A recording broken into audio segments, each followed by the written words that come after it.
Thomas, welcome to the podcast. A pleasure to have you here. I'm excited to start off on all things intermittent fasting. I feel like you are the go-to guy, especially on YouTube, that helps people break it down, understand where it can be a huge part of their transformation. It was for yours. You lost 110 pounds and intermittent fasting was one of the key things. We'll get to some of the other ones, but you're also really good at helping people understand where it may be overrated in some certain aspects. So I'd love to start there. Give us a sense of, in your experience now, what has been a decade of intermittent fasting almost, where do you see intermittent fasting as being overrated in people's journey, but more importantly, underrated, that could be a powerful tool to help people transform their bodies and their lives? Yeah, I'll start with the underrated piece. I think that it's vastly, vastly underrated, the fact that intermittent fasting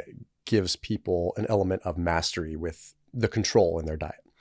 And I think that we live in a world where we don't have a lot of control. We might feel like we have a lot of control over what we eat, but let's be really real here. We have tons of hyperpalatable foods that are lighting our brains up like Christmas trees all the time. That's not control. Like, the food controls us. And we may not want to admit it. It may sound kind of weird and almost woo-woo witch doctory to say that, but it kind of does. I'm not even trying to sound crazy conspiracy here, but we've got food marketers that know what they're doing. Food tastes dang good. It lights our brains up and it makes us want more. With fasting, the underrated component of it is just that simple element of mastery and being able to abstain. Like, abstinence from food is a powerful thing. Like, we're exposed to food all the time. The ability to be able to just say no and have complete control is freaking powerful as all heck. And that is the piece that is underrated, because everyone wants to focus on these overrated nuanced pieces that are still important. But, we talk about things like autophagy, which is great. Fasting absolutely induces autophagy, but exercise also induces autophagy. Fasting is a means of activating a lot of different cellular processes that would ordinarily be activated through other processes like exercise or caloric restriction.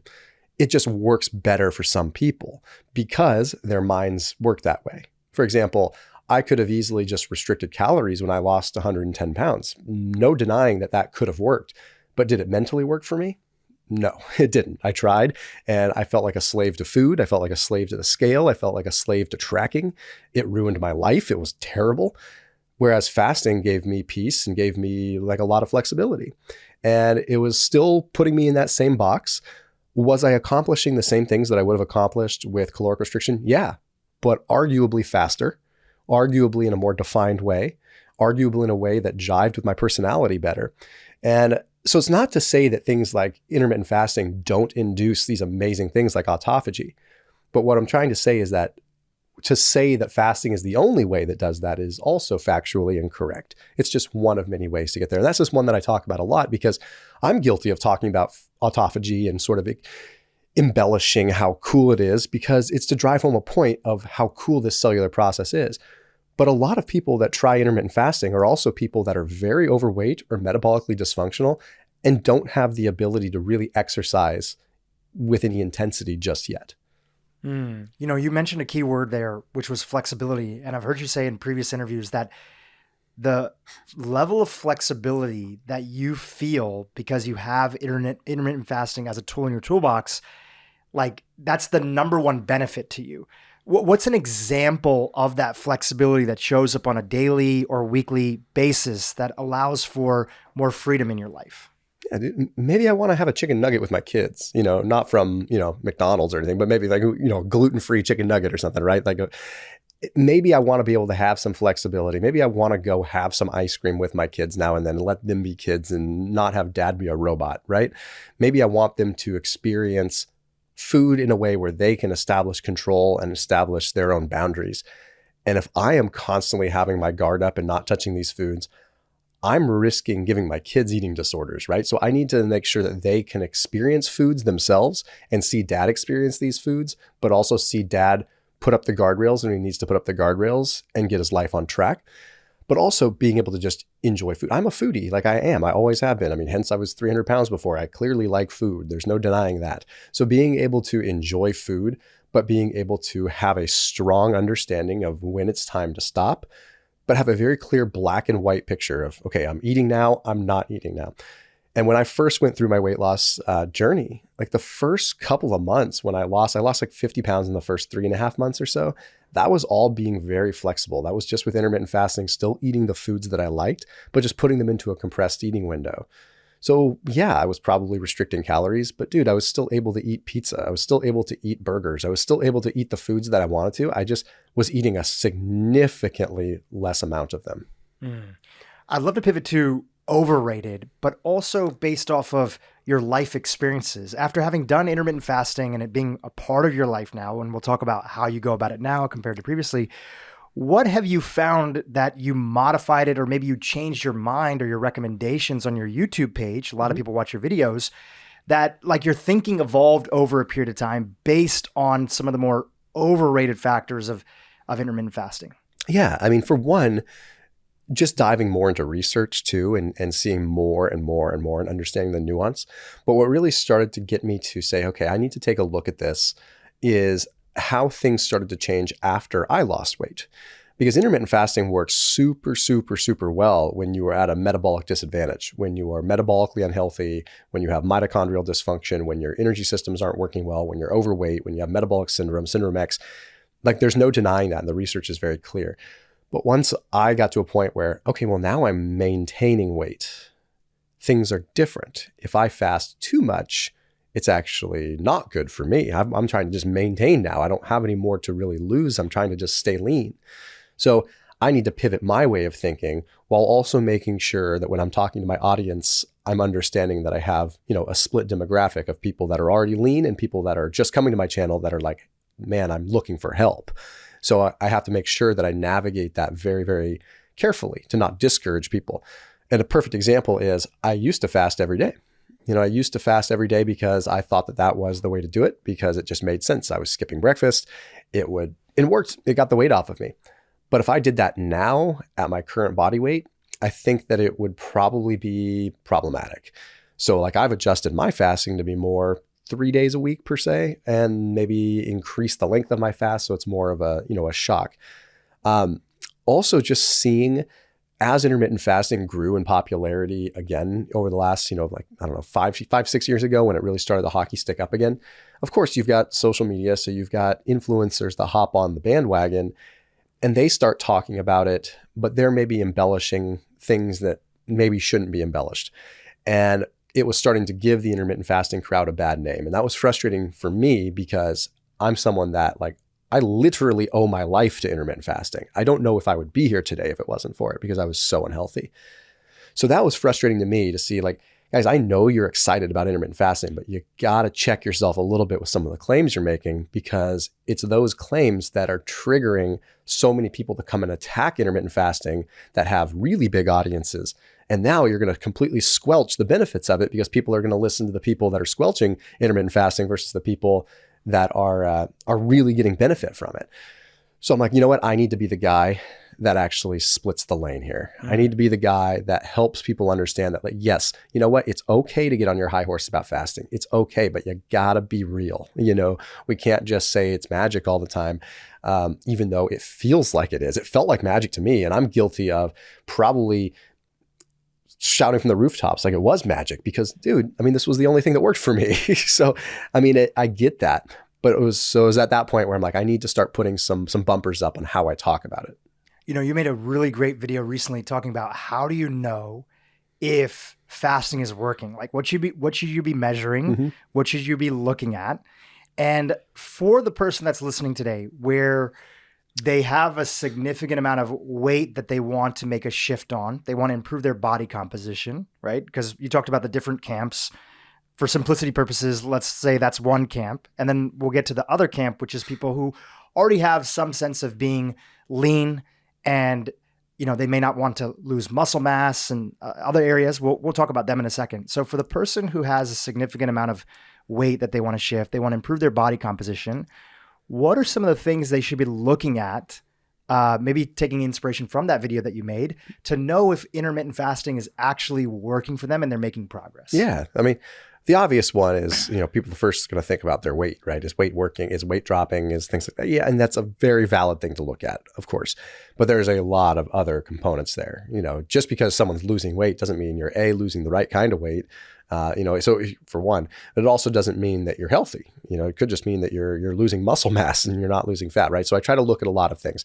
So looking at, even your fasting glucose is a tremendous way to just understand, is this working? Because there are lots of bodies of research that still put people in a stage of caloric restriction where their glucose is still really cattywampus and still out of whack. So if you're trying to say, hey, I'm just trying to get my metabolic health in check, is fasting working for me? I mean, being able to draw a line in the sand of where your blood glucose is when you start fasting versus where it is now, in terms of the long haul, not on the daily. Is your HbA1c improving? Are you noticing improvements in your just metabolic biomarkers? If you have the ability to go get a DEXA scan, I mean, being able to look at your visceral fat, that's a big, big piece of intermittent fasting, is the reduction in visceral fat, which I think all camps can agree that is one of the most dangerous things that we could have, is high levels of visceral fat, as far as inflammation is concerned, as far as a number of different factors. Fatty liver, sort of a proxy for fatty liver. So with that, it's like, okay, if you have the ability to get a DEXA scan and you can see, hey, my visceral fat is actually shrinking, that is a great barometer for how well fasting is working. Also, in the moment, being able to test your ketones. I mean, are you actually getting the metabolic benefit that you want during a fast? So you can get pretty granular with that. But I think also looking at C-reactive protein, like looking at your inflammatory markers, arguably losing weight in general, caloric restriction, you're going to see an improvement in those kind of biomarkers, your IL-6. Your C-reactive protein is the main one that, like, if you went to your doctor and said, I want to test for inflammation, they'd test your CRP, and it's a pretty simple panel. It's not like anything crazy that you'd have to pay a ton of money for. That's a very important number to look at, because if your CRP is improving, that's indicative of, lowering inflammation regardless of weight loss. So even if your weight was the same, but your CRP is improving, that's tremendous. And that is a very early sign that your body is moving in the right direction. Also, your heart rate variability. If anyone wears a Whoop or an Oura, or even the Apple Watch can do it now, and Fitbit can look at that now. So it's pretty easy and mainstream. Looking at your heart rate variability, that tells you sort of if you're fasting too much, right? So if you start finding that, like, I'm fasting a lot, I feel good, but your HRV is going down, indicating your recovery is going down, well, that's a good time to note that, hey, maybe I should stop fasting for a little bit and kind of check myself a little bit so that the HRV comes back up. Because you don't want to put the cart before the horse, fast for all these metabolic benefits while in the meantime driving yourself into the ground. What I loved about that video is that, you've kind of contrasted that, there's a lot of different ways to fast, and the type of fast that we want to avoid is kind of like the standard American way of fasting, right? Yeah. And it's, from what I understand, what you meant by that is this idea that people are going to fast, but when they're going to eat again, they're going to eat a diet that's constantly throwing their blood sugar on a roller coaster. They're fasting, insulin is high, and they're eating still a lot of processed foods. Now, some people have still gotten benefits from incorporating fasting, especially if it maybe helped them, as you mentioned, reduce calories. But in general, tell us why that standard American approach of fasting, where you don't eat, and maybe you don't eat a lot, so you're sort of putting on this extreme pressure on your body. And then when you do eat, you're eating all sorts of junk again. Yeah. Tell us why that's not ideal. Yeah, I'll put it into sort of maybe a visual metaphor a little bit. Let's say you were in a really, really loud room, and that loud room was your standard American diet. It was just loud and noisy and like just bass booming all the time. You couldn't hear each other talk. You couldn't hear yourself think. And then you go and you fast, and you go into this like eerily quiet room where suddenly, you could hear a mouse piss in a cotton ball. It's just like super quiet, right? And then you all of a sudden say, okay, I'm going to jump back into this room of the standard American diet noise. How loud would that noise seem? How disruptive would that seem, right? Now I want you to think, on the contrary, you step out of that loud room, go into the quiet room, and then you step into the one room and there's just a gentle trickle of a brook and a waterfall, and it's just kind of nice. And then you step into another room and maybe there's a little bit more noise. Then you step into another room and then it's a little louder. A much more peaceful experience, a much easier on the ears. It's much easier on the brain. It's much easier on your psyche. It's going to be less stressful. That's a simple analogy for how it is with fasting. It's like you're abstaining from food. Your body is resetting. Your body is getting to a stage where it's for all intents and purposes, it's more sensitive. It's potentially cleaner. It's everything's operating a little bit better, right? And then all of a sudden, you're just going to throw the Pop-Tarts back in the mix. You may as well be just jumping into that, Dolby surround, super loud room. It's going to be a shock to your body, and it's going to be highly inflammatory. And the nuance here, of course, anytime you eat anything, there's a level of inflammatory response. Like, make no mistake. Like, if I ate a salad right now, there's going to be some inflammation. It's just a normal thing. So don't get the wrong idea that I'm going to have inflammation when I eat and it's bad. But arguably, the worse the food is, the higher the abundance of the food, especially in a short bout, the higher the inflammatory response is going to be. And you sort of counteract all these benefits you've been trying to get from fasting in the first place. So although it worked well for me in terms of flexibility, eating burgers and pizza and stuff like that for the first few months, I quickly learned that although I was losing weight, I felt like total dog crap. I did not feel good. When you would go back to eating those same sort of processed foods that you were having before. Yeah. So it's, you're defeating the entire purpose, really. You're taking all this work, putting all this work into being able to reset your body and kind of have a clean start, only to reintroduce things that you're only going to be more sensitive to in the first place. It's that whole white noise analogy. It's like you turn the fan on, you can hear the noise, you turn it off, it's quiet, and then you can, it's like you get accustomed to it. So when you're constantly eating these processed foods all the time, that just seems like the normal thing. But once you pull that away for a while and then introduce it again, it's all the more intense. What did you notice when you got started? Was your body naturally sort of shifting and wanting to incorporate more whole foods along with your fasting routine? Like, was it a gradual, natural process? Or did you feel like you had to sort of fight and battle this world of addiction that's kind of constantly around us that wants to get us sucked into these hyper palatable foods? Like, was this a conscious choice that you made, or did you gradually find that your body started craving different things once you started fasting? It's a good question. And it's the latter. It's the junk food actually just didn't feel good anymore. Is like after the weight started coming off, I think my body was starting to be a little bit more fine-tuned, and was realizing like this was just happening out of habit. It wasn't feeling good. So naturally, I actually wanted more whole foods. And once I started implementing the whole foods, then everything felt, so much better. So it's definitely, when I was just restricting calories before I really tried intermittent fasting, it was much more difficult for me to eat healthy foods because I was constantly faced with them. I was constantly having to make decisions. I was constantly having to prefrontal cortex my way through things, right? So it's like if I was eating 5 meals per day, that was 5 different opportunities in the course of a day that I would have to use my willpower. Whereas with fasting, it was like 2 opportunities, 2 chances to F up, right? So it just really made a big difference just by sheer statistical looks at it. Like if you give me 5 opportunities to screw up, I'm going to have a much higher likelihood of screwing up. If you give me 2 opportunities to screw up, I probably won't screw up.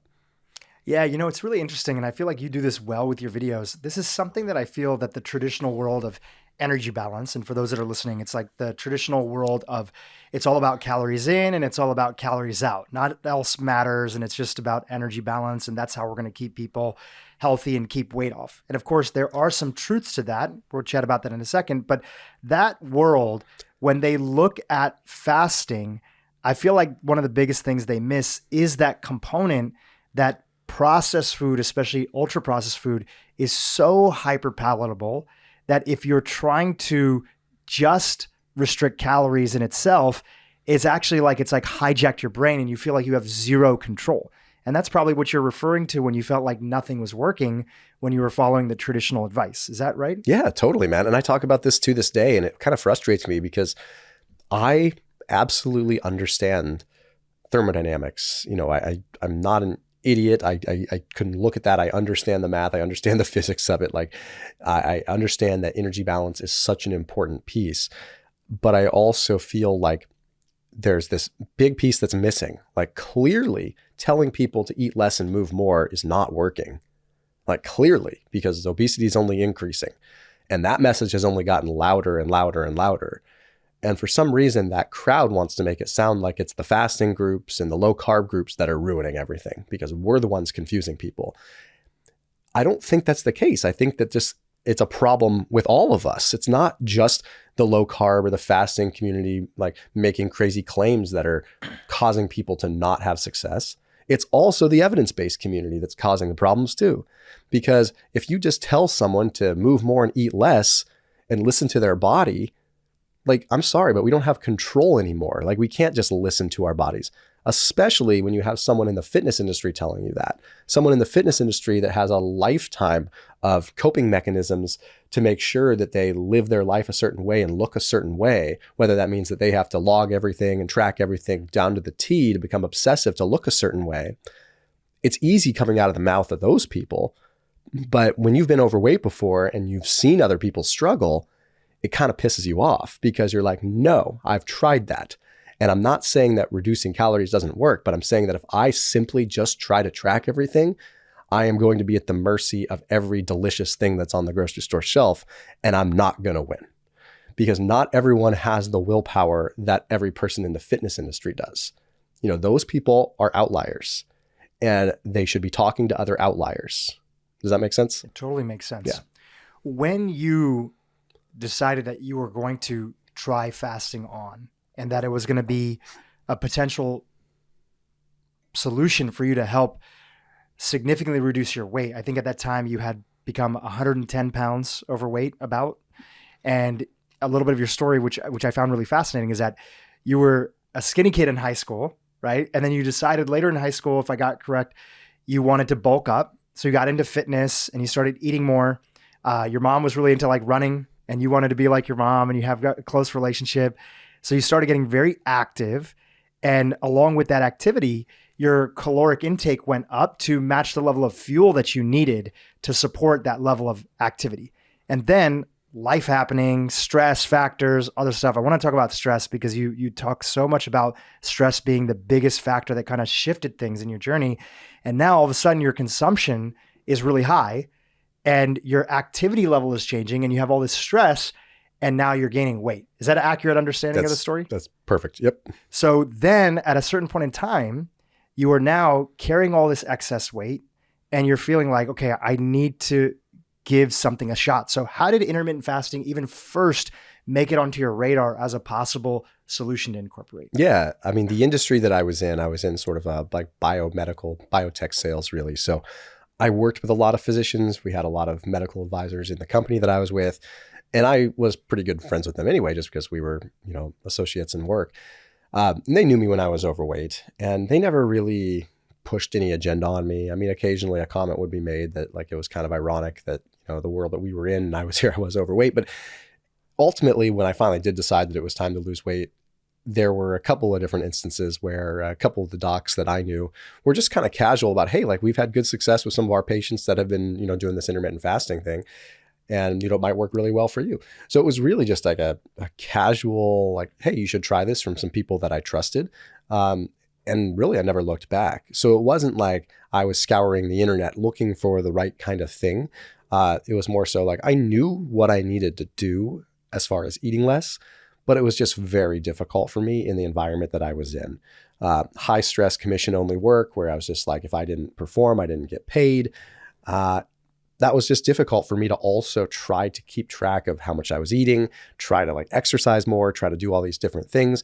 I just didn't have the time. I didn't have the resources. Like if I took more time to track my food or took more time to exercise, that would mean that I was lacking in the financial department, right? So it was really, really difficult for me. Now, in retrospect, knowing what I know now, I think I could have always made the time, right? Like maybe I just wasn't in the headspace, right? And everyone can make the time. If it's a priority to you, you make the time. But it was also a priority of mine to put food on the table for my wife and I. So fasting was like, dude, this is great. I actually like save time.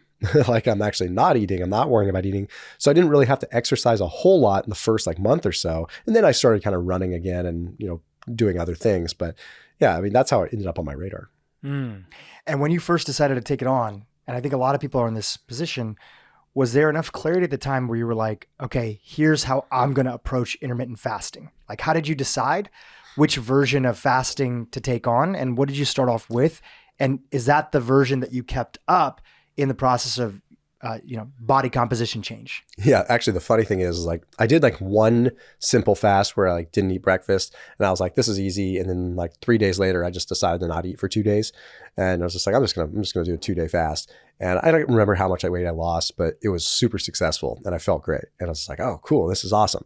But it was also hard, so I was like, I'm not gonna do that again. But anyway, I just jumped right in. That's kind of my mentality and my personality anyway. I was just like, screw it. If it works for 16 hours, it's going to work better with 48.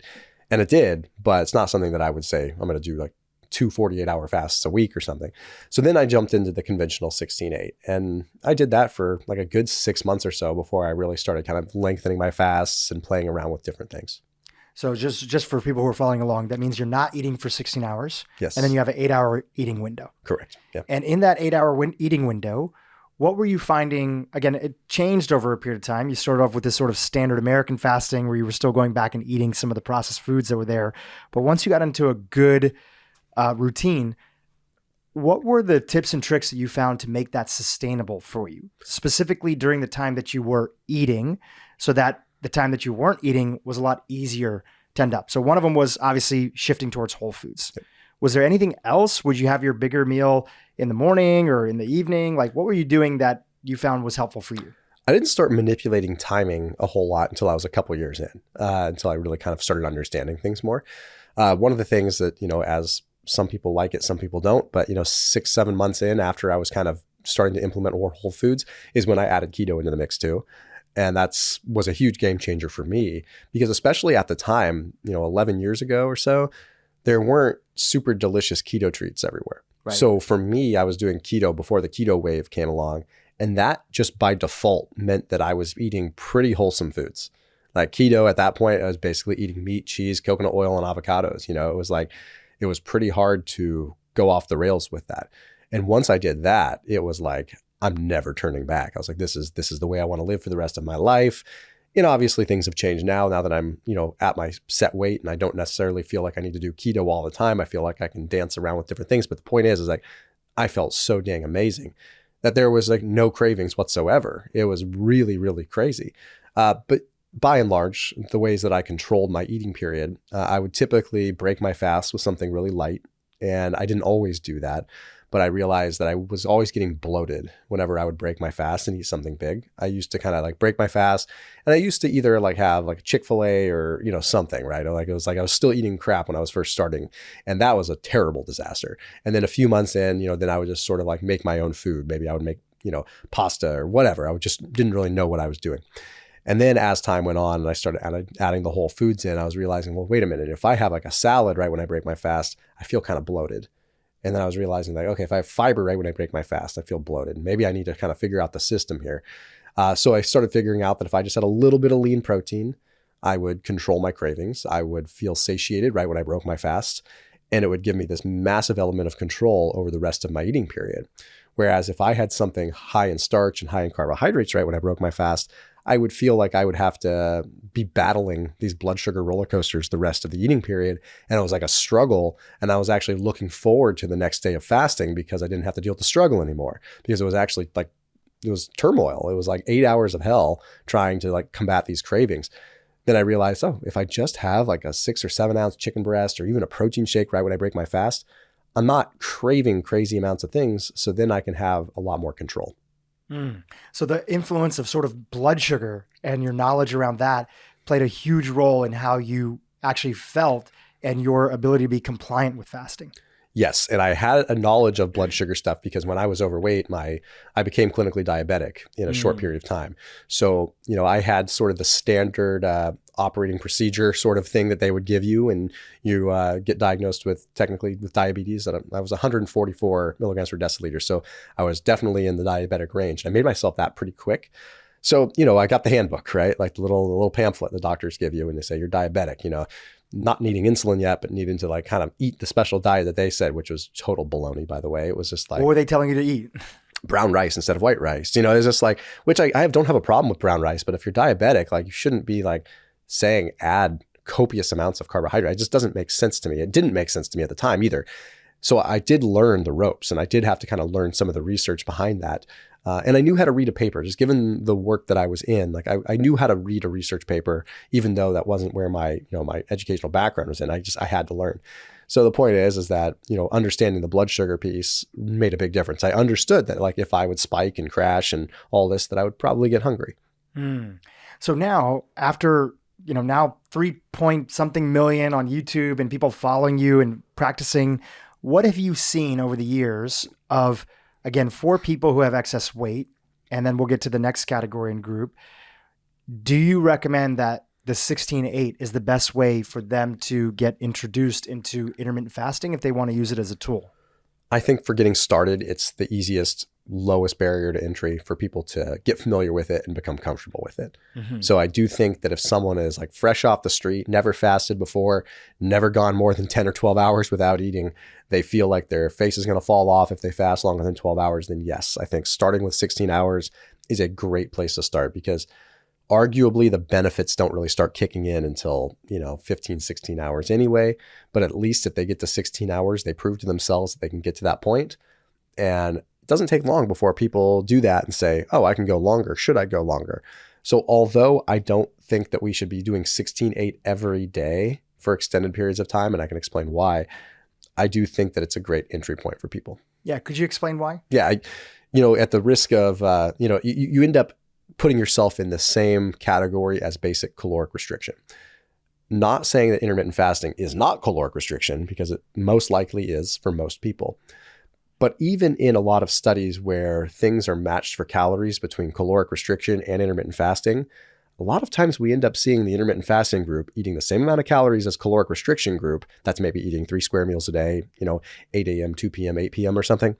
And magically, quote unquote, the intermittent fasting group will have the same amount of weight loss, but have better biomarkers. They'll have better glucose, better HbA1c, better inflammatory markers. Like, how do you explain that other than the fact that maybe is some extra benefit to abstaining from food for extended periods of time?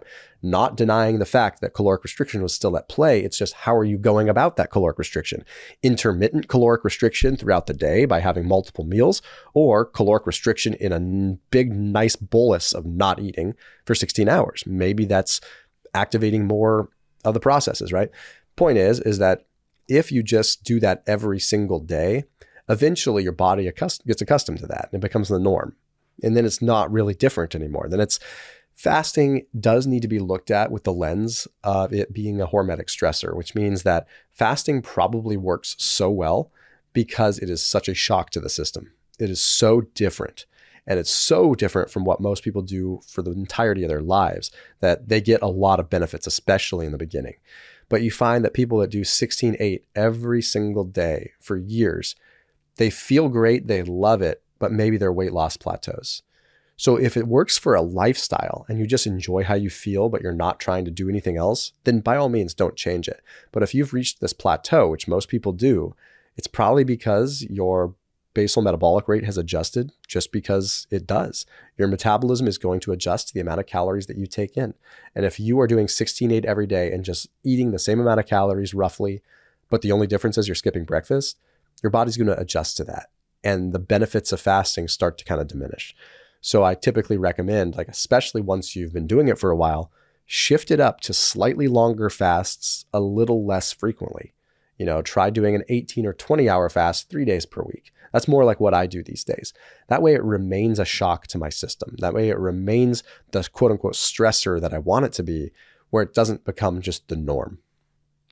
Going back to people plateauing is also one of the things that you were hinting at, especially in this world where even wellness products have become, hyper palatable, and there's all these like great treats and keto treats and other things that are out there, is that if somebody is plateauing, one reason could be that, as you mentioned, they need a different stressor on their body, but also that people are really bad in general about tracking how many calories or understanding how many calories they're eating.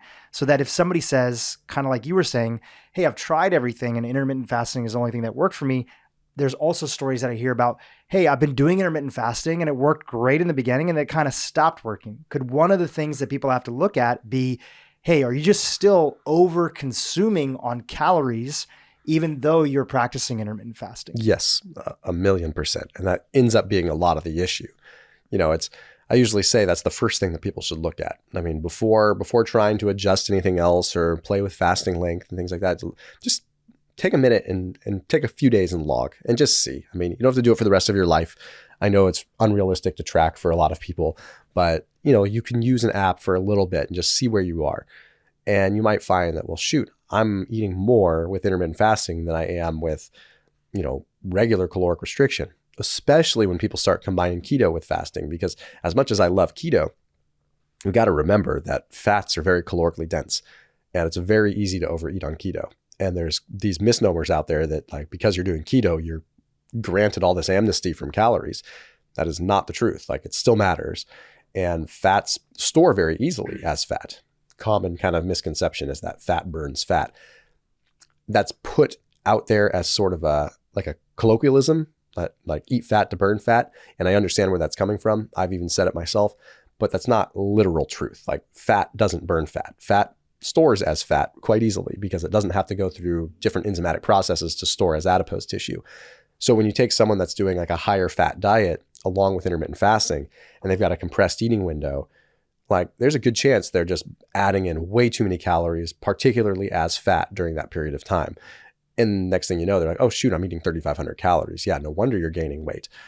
So we do need to kind of check ourselves with that. There's good apps, like as much as, Lane Norton is kind of an opponent of fasting in many ways. Like he's also created, he's got his like Carbon app, which I think is great. It's not a plug for it. It's just, it kind of algorithmically adjusts based on like your body weight and stuff. That's kind of cool. So there's tools out there for people to just be like, hey, I don't need to track my food forever, but I can do it for a week and kind of get a glimpse of where I'm at. And literally, I mean, there's people listening today that have never done that before, right? So is the basics they need, number one, it's probably going to be helpful to get some sort of app, right? You mentioned this app by this gentleman. That's one example. Or you could use like MyFitnessPal. Would that be in the same category? Yeah. MyNet Diary is another good one. Yeah. Okay. So there's different apps that are out there. So you're going to use that. You probably need some sort of food scale. Is that going to be helpful? Yeah. Cause that's another thing is like, one of the most disappointing things that's ever happened in my life is measuring what a level tablespoon of peanut butter actually looks like. And so, yeah, like, understanding, and I think like occasionally doing that, I've talked about this in my videos before, is that occasionally, sounds like I punish myself, but occasionally I will stop and I will go back to weighing my food and measuring my food for a week or two as maintenance for myself. Because next thing you know, like that 2 level tablespoons of peanut butter over time, the law of attrition sort of becomes 3, becomes 4, becomes 5, but you still think it's 2 tablespoons. And then you go back and you're like, oh shoot. And you actually track, you're like, crap, I've been eating 5 tablespoons of peanut butter, not 2 tablespoons. So I do it just as regular maintenance for myself because you get comfortable. Like, okay, I'm going to have half a cup of brown rice, or I'm going to have a half a cup of sweet potatoes. Well, I mean, not that I arguably, I think you could probably eat a lot of sweet potatoes and get away with it. Not saying you need to like be meticulous about sweet potatoes, but it's just an example. But you eyeball it and you're like, I know what a half a cup is now. And then that half cup just gets bigger and bigger and bigger. Yeah. Because visually looks so similar. I mean, there's some great Instagram accounts that are out there. I think there's this woman named Meow Mix, Amanda. Have you ever seen her stuff? I haven't, no. She does a really great job of having 2 meals right next to each other that she sort of weighed out. We'll link to her social media in the show notes. And visually you look at them and you can see like one is slightly bigger, but then the calories on the one that are slightly bigger is like 30% more calories. And that's the difference between, maintenance and gain maybe for somebody who's just eyeballing it and looking at that. And again, calories is not everything, but as you've mentioned, it's going to be part of the equation. So I think doing it at least once, it's not something that I did until last year. And it wasn't for weight loss purposes. In fact, a lot of my life, I've probably been, I grew up vegetarian. I wasn't eating enough protein inside of my diet. Why it was helpful for me though, to track my calories is that I was overeating a lot on fat. And so I would not find myself hungry for things like protein. And especially because turning 40 last year and adding lean muscle mass was one of my main goals that I wanted to incorporate into my life because I was under muscled. I would find that the more fat that I would eat, that would sort of crowd out my calories and my hunger for things like protein. So I would see that, oh my gosh, I thought I was putting in like 2 tablespoons of olive oil in my, dressing for my salad, but actually it was like 4 tablespoons. And when I cut that back and got my protein up, I started to see my body start to shift in the way that I wanted for, my particular goals that were there. So I think it's something that's just good for people to do, at least for a short period of time, just to get a sense of where things at, and is that meal match up with what your goals have. And then generally, if you're sticking to a whole foods diet, you're going to be in a good position and place. But the tricky part is, in particular, wellness foods, quote unquote wellness foods. You go down to Erewhon, you go to Whole Foods, they're so good, the latest snack foods and things. It's just so easy to overeat on that and bump your calories up, even if they're coming from better quality ingredients. Yeah, man, it happens so quick. Oh, I'm going to let myself have like a little handful of chickpea snacks or something. And you just don't, next thing it's 2 handfuls, and then it's nuts. Like, it just adds up so quick. And you don't need to become orthorexic or obsessive. It's just like keeping a little checks and balances of it. And one of the things that I've learned to do is, once you understand that eyeballing aspect a little bit, is don't be obsessive over what you eat every day. You've probably heard me talk about this, but I try to look at my calories more so over the course of like a week. Because with fasting, I don't necessarily try to squeeze in, my maintenance calories with how active I am. Like, I usually eat about 3,000 calories a day, probably somewhere in there. And it's like, on a fasting day, I don't try to squeeze that in, but I might end up getting 1,500 or 2,000 if I'm fasting for 24 hours. I'm not going to try to cram 3,000 calories into a 4-hour eating window. It can happen, and it has happened, and it does happen, but it's not my norm. But that means the next day I might eat 3,500. So it's some days I'm going to have a little less, some days I'm going to have a little more. So I kind of like look at my diet as like these microscopic sort of cuts and bulks. It's like, okay, well, today my calories are a little higher, tomorrow they're a little less. What do I net out at the end of the week? Yeah, no, that's a great approach. Are there any other, before we go to the person who sort of feels like they're at a good weight, they feel like they want to maintain, and they want to think about fasting as more of a longevity aspect. I'd love to get your take on that. Is there any other more do's and don'ts for the person that's trying to use fasting to lose weight and improve body composition? Anything that we didn't get a chance to mention? Yeah, I mean, I would say more on the do's side. I would say, as much as you can kind of add in like the monounsaturated fats, the olive oil, the avocados, things like that. There's some pretty cool new compelling research looking at like a Mediterranean diet combined with fasting. They're calling it like Spanish Mediterranean, which is a little more higher protein Mediterranean, which is pretty cool. So a higher protein Mediterranean diet combined with fasting seems to be a very good recipe for insulin resistance, for potentially diabetes. So really cool stuff there. So what does that look like? That's going to be a little bit more in the way of like lean chicken, maybe some fish, lean poultry in general, shellfish, stuff like that. As far as the proteins are concerned, I would say red meat, maybe a few times per week. I don't have a problem with red meat. The hard part with red meat is just the fat content. So it's like with Mediterranean, I try to get less fat from saturated fat and more fat from like monounsaturated, occasional polyunsaturated from the right sources. So I try not to, shouldn't say I limit my saturated fat, but I try not to add more of it, if that makes sense. And then as far as like the vegetables are concerned, it's like just go to town on vegetables. I know some people disagree with that. I know there's all kinds of different walks of life on social media. That's totally cool. Do what works for you. I come from the school of thought that we get a lot of polyphenols and a lot of really awesome things from deep leafy greens. I think the biggest thing is that we need to pay attention to is we should be cooking them. I don't know if having them raw is the best thing. When you look at the phytic acid, when you look at the oxalates, all these lectins and conversations that people have about that are valid conversations, but a lot of them go out the window when these things are cooked. That's the bottom line. So it's like we break down those, so it's kind of a moot point. So cook your vegetables, eat a lot of them. And then, nuts and seeds. I try to limit my nut intake with the exception of like macadamia nuts. I do have a lot of macadamia nuts, having occasional almonds, Brazil nuts.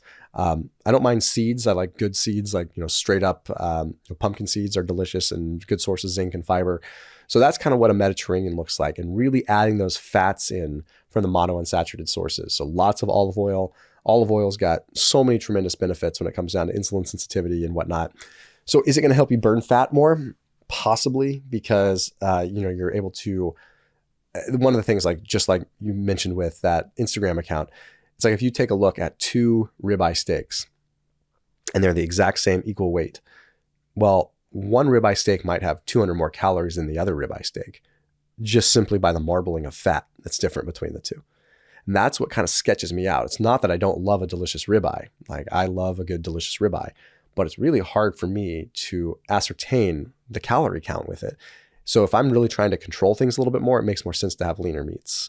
So I know I went off on a tangent there, but that's like how I would say I'd like to eat with intermittent fasting. Sweet potatoes as my carb sources a lot of the time, occasional brown rice. I'm not a big grain guy.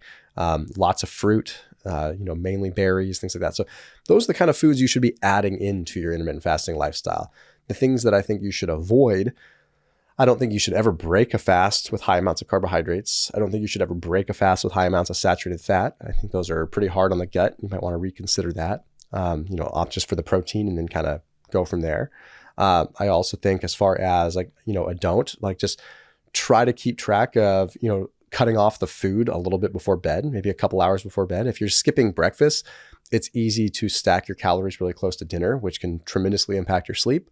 So I would recommend front loading your calories towards the early part of your eating window and then sort of trickling off as the rest of the day goes on. Have you noticed any differences when it comes to genders and fasting? That's a big topic on YouTube. And I've even had people come on my channel talking about their take on sort of how women need to fast different. What is your thoughts on that subject? Yeah, I think men probably don't need to adjust a lot because the hormones are fairly static. Women, I don't know. I don't think they need to adjust, but I think they might find that, if they are more so in the more estrogen dominant phase of their cycle, then they can usually get away with fasting and feel more comfortable. Like, it's a little easier to fast. That being said, when they're in the more progesterone dominant phase of their cycle towards their actual period and their menstrual cycle, it's recommended that they don't fast as much then. However, it's recommended they don't fast because it can be more difficult. I don't always think that that's the answer. I don't think that fasting when it's easy is always the best time to be fasting. Sometimes fasting when it's difficult is when you get the best result. And I'm not talking from fat loss. I'm talking even from metabolic health. Remember that when you are in your progesterone phase, when you're having your period, you end up having a lot more insulin resistance that naturally happens, higher levels of glucose, as a preservation system to keep glucose high because you are losing blood. So you have a level of insulin resistance that occurs to keep blood glucose higher, because some women lose a fair bit of blood, some lose more than others, but either way, you're losing glucose. And the body's job is the liver's job is to really regulate that glucose a lot. So as a result, certain levels of insulin resistance happen. If you fast during that time, you can kind of help combat some of that a little bit, but you also can help combat some of the cravings that happen during that phase. Because during those progesterone phases, that's when the chocolate cravings come in, that's when all the junk food cravings come in, and fasting might actually help you get through that a little bit easier. So I don't think there's a right and a wrong time to fast. I just think it's like, choose what works best for you. Throughout that estrogen phase, it's going to be easier to fast, but throughout the progesterone phase, you might get more actual benefit. That's great. Thank you for that breakdown. I want to pivot over from that one category, which we've been putting a lot of attention on, which is also part of your story. People who have extra weight that they want to lose, they want to improve their body composition, and they also want to improve their metabolic numbers as well too, which you talked about that, and we'll link to your great video that you did. Now, I want to go to this category of individuals who are, from a weight standpoint, they're at a place of maintenance, and they're starting to hear a lot of the really great conversations about the importance of muscle mass as we get older and how muscle is the organ of longevity. And they want to incorporate fasting from longevity purpose and a weight maybe maintenance purpose, but they don't want to sacrifice all these gains that they had to struggle to make. Especially I see this a lot in the category of women that are older that might be at a good weight or at maybe even slightly underweight. What is your approach and recommendations for people that find themselves in that category if they still want to get the benefits of fasting, and how they should and shouldn't incorporate into their schedule? Yeah. I mean, as far as muscle is concerned, the number one priority is going to be making sure that you're still resistance training, whether you're fasting or not. I think it was Don Layman, who's just really the godfather of the protein research, like way back when, like he really knows his stuff. He had made a comment that was very interesting. He still believes that like 75% or so of maintaining and building muscle comes from the stimulus, not just the protein. So it's 75% roughly, we could say that's the battle. So that's the importance, is keeping the tension on the muscle, working out. So a lot of people, when they intermittent fast, they say, well, I'm fasting, so I don't want to work out because I'm going to break down muscle. That's kind of old school notions. Like when we work out, we're not quote unquote breaking down muscle quite literally like that. There's muscle protein breakdown, but it's quickly recouped through muscle protein synthesis. What does end up happening is it serves as a reminder to the body that that muscle is important for survival.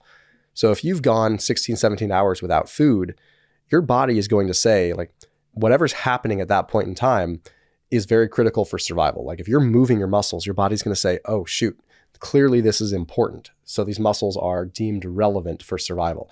The body's not going to break down something that it sees as very relevant, right? So it's very important, like even during your fast, it doesn't have to be a brutal workout, but work out, keep resistance going, keep stimulation on the muscle so your body doesn't break it down.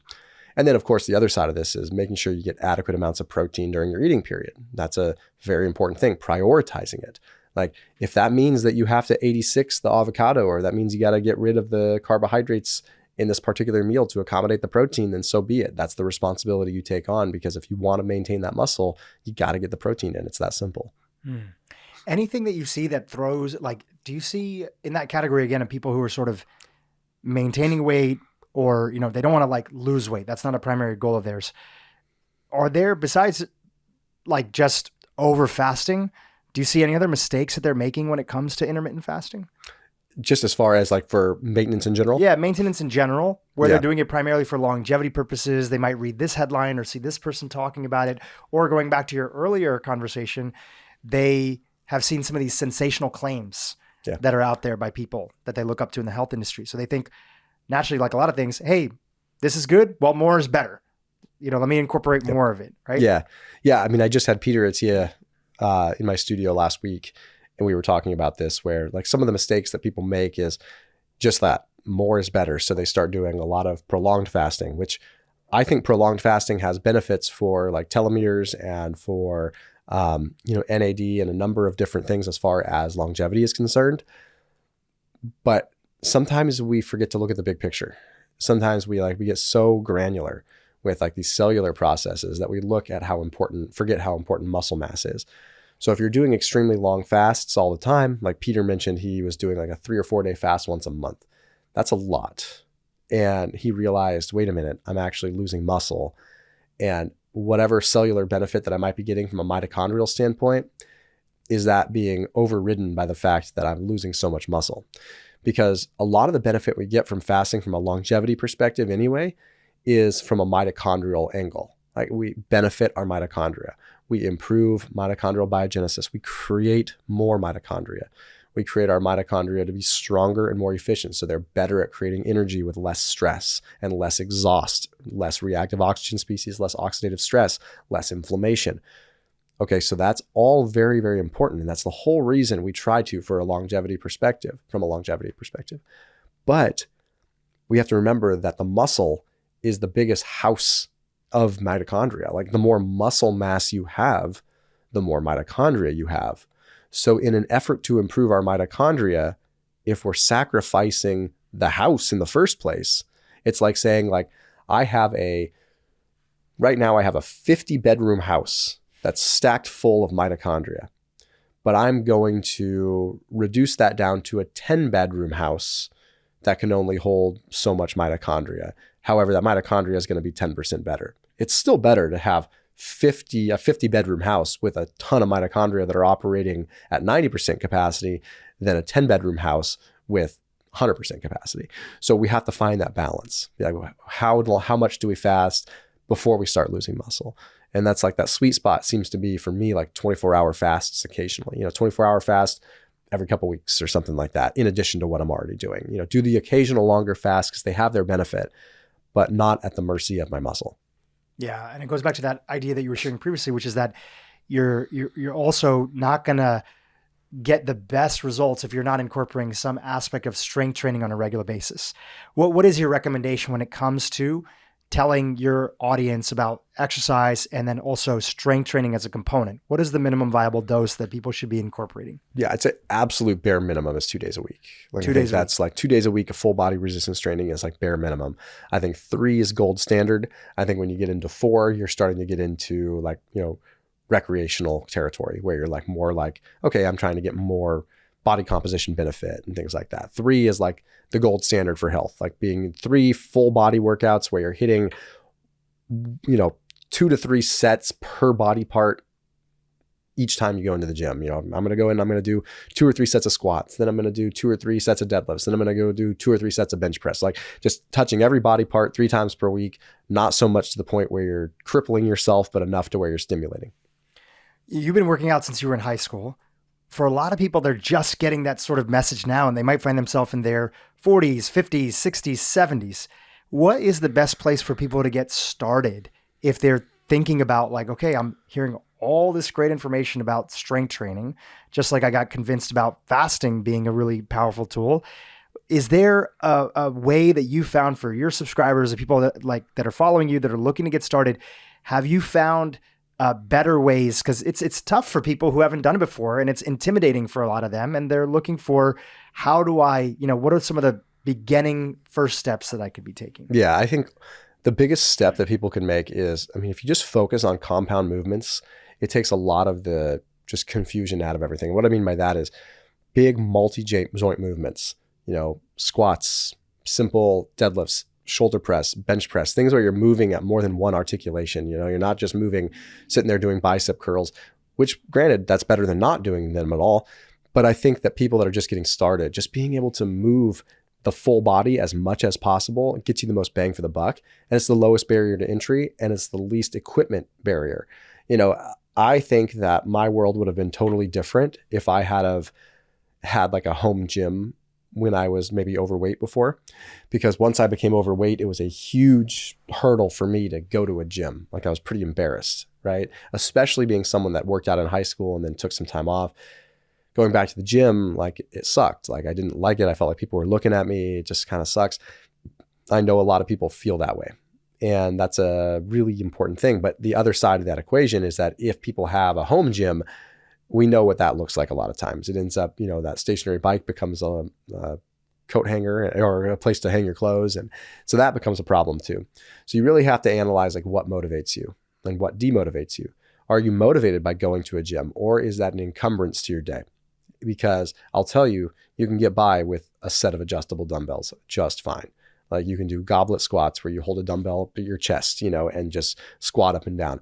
Resistance training doesn't need to be a bodybuilding routine. It's putting tension on the muscles, and you can do that with a couple of dumbbells. You don't need to have anything crazy. And then once you feel like you've got a base and you're like getting some enjoyment out of it, then join a gym. But the gym culture sucks, man. Like as I've gotten older, like I've realized that like I don't like the gym culture. Like I don't like I like working out at home where I can be experimental and try things that I would otherwise feel awkward at the gym doing. I feel comfortable if I screw up. I feel comfortable not going heavy because I know what I'm doing for my body. Whereas especially with men, that becomes a very big problem because we all have egos and we all want to start lifting more and we get competitive.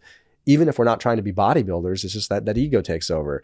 And then women feel threatened in gyms because like it's a meat market a lot of the time. Like it sucks. Like my wife doesn't like to go to them. She doesn't like to go without me. So it's like that she hates it. She's like, oh, we'll only go with me. So, and I know I can empathize, like that sucks.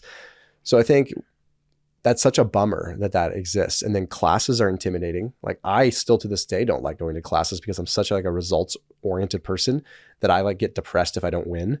And I know that sounds bad and kind of funny, but it's also real. Like then it's like I'd rather just not do it. So I'm a huge advocate for just having some equipment at home and just getting it done in 20, 30 minutes and just getting on with your day.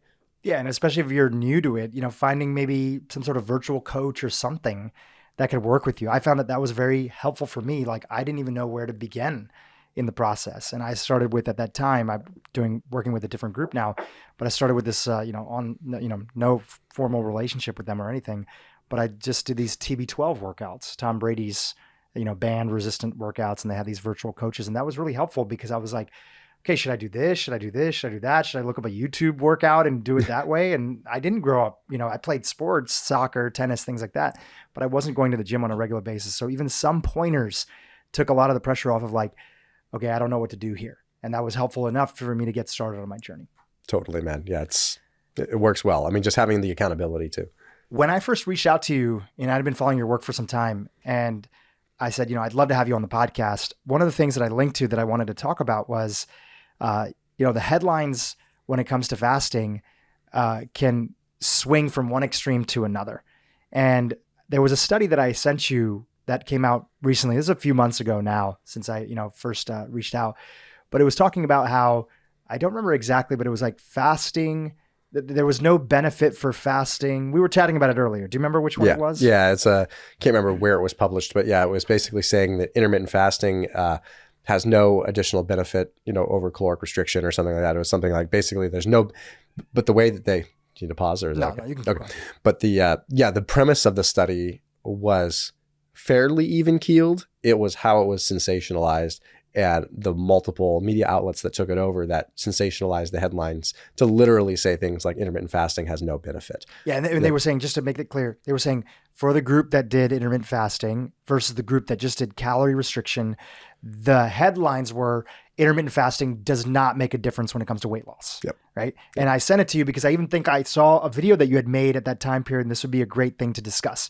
So talk about that, but also talk about the larger sort of ecosystem around the research and the headlines around fasting, because people are trying to figure out, they finally get excited to maybe try something, but then they see something that discourages them away from it, right? Which is not necessarily bad, but just it leaves a lot of people feeling confused about it. So do you want to chat about that study? And then talk a little bit more about the larger context around the total body of research around intermittent fasting. Yeah. So that particular study, when you actually look at the data with it, what's funny is Alan Aragon was part of that study. And Alan Aragon was on my channel. And when he came on my channel talking about that study, he was actually thrilled to mention that, hey, like I was kind of wrong. Intermittent fasting actually does work. And I'm like, whoa, wait, you're telling me that this study says it works? It's like, yeah, that was like the whole point. It was like, we were saying that like it works just as well as caloric restriction. I'm like, that's so funny how it got twisted in the media to make it sound like intermittent fasting doesn't have benefit. And he's like, well, no, actually, we demonstrated that it actually does have benefit. And we found it to be about the same as caloric restriction. So it's a glass half full versus glass half empty thing, right?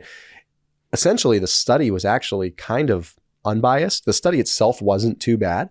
There were some flaws for sure, like self-reported stuff, like where you're just expecting people to know how many calories they're eating. And like that can always be a problem. There's a lot of reverse causation in it. I shouldn't say a lot. There were some forms of reverse causation that I could have pointed out, like where they were just basically saying like people, they had them fast for X amount of time, but you're not necessarily taking into account like their lifestyle beforehand. So you're only measuring markers based upon like the period of time in which they're fasting, which can be like very incorrect. Say, hey, we're going to take these people, have them intermittent fast for 3 months, but you're not taking into account like their lifestyle before that.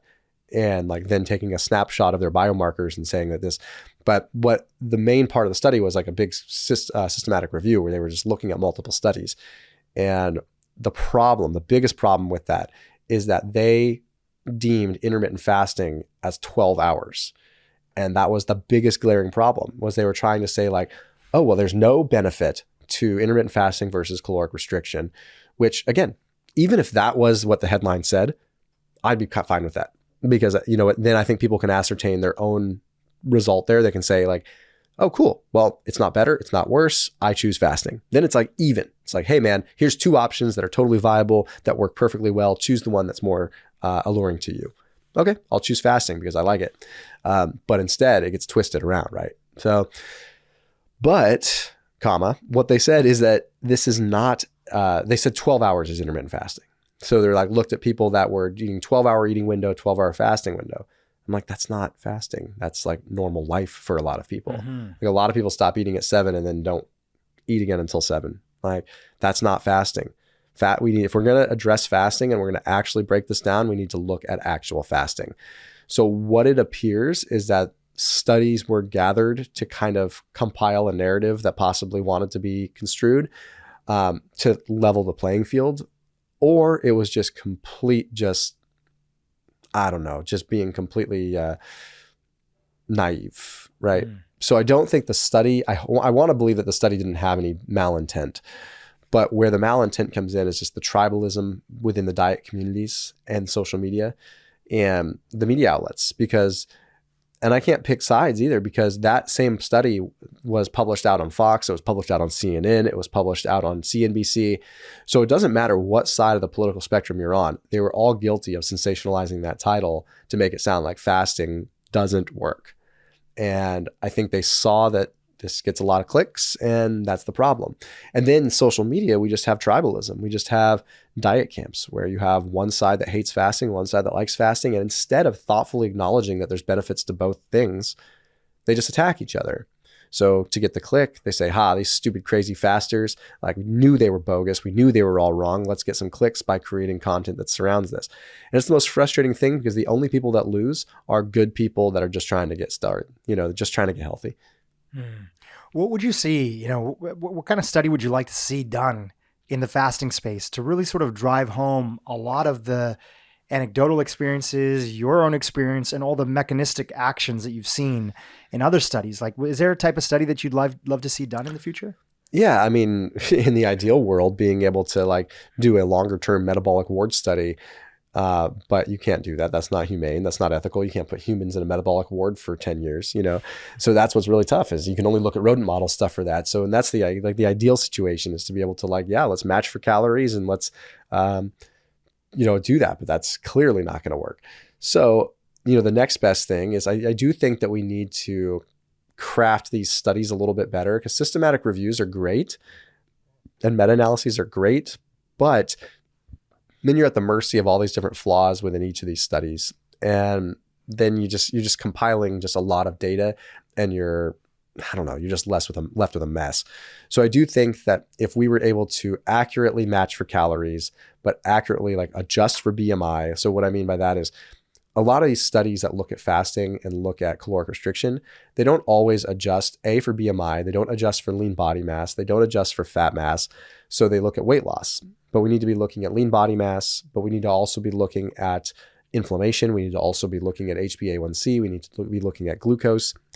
And we need to be able to acknowledge changes in glucose and changes in HbA1c and inflammation as very important things. Right now, a lot of times they're sort of off to the side, and only people that know what they're looking at are going to find those in the studies. So it would be nice to also see okay, let's look at overweight people. Let's look at metabolically unhealthy people. Let's look at healthy people. Let's look at active people.